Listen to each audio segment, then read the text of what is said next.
Inrush current is the initial surge of current that a transformer draws when it is first energized. This high current results from the sudden change in magnetic flux in the transformer's core, and its magnitude is proportional to the current in the primary winding. When a transformer is first powered up, its core starts with little to no magnetic flux. To establish the necessary magnetic environment for efficient operation, a large current is required to build up the initial flux.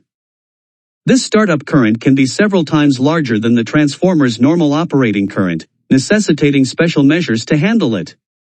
A simple analogy: imagine the transformer's core as a wide highway with multiple lanes meant for magnetic flux lines instead of vehicles. Before the transformer can effectively induce voltage in the secondary coil, these lanes must be filled with flux.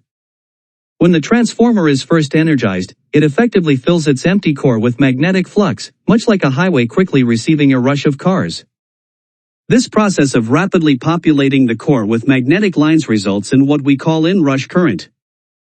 The amount of inrush current depends on the excitation current needed to establish proper mutual induction between the primary and secondary coils.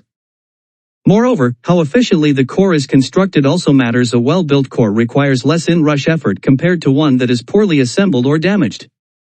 Think of it like trying to push a car with a dead battery. Significant extra effort is required just to set it in motion.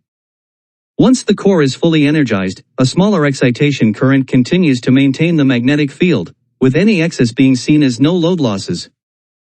Transformer inrush current is the surge of energy required to magnetize the core when the transformer is first energized.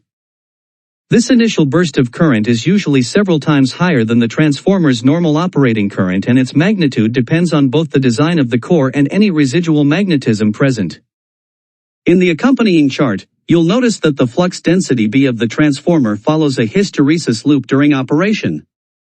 As the sinusoidal input voltage swings from positive to negative, the magnetizing current adapts accordingly, establishing the necessary flux density in the core.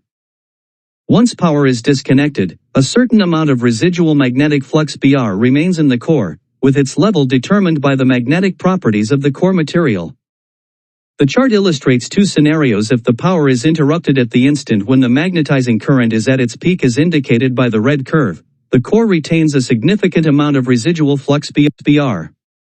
Conversely, if the power is cut off when the magnetizing current is below its peak value as shown by the blue curve, the residual flux will be lower.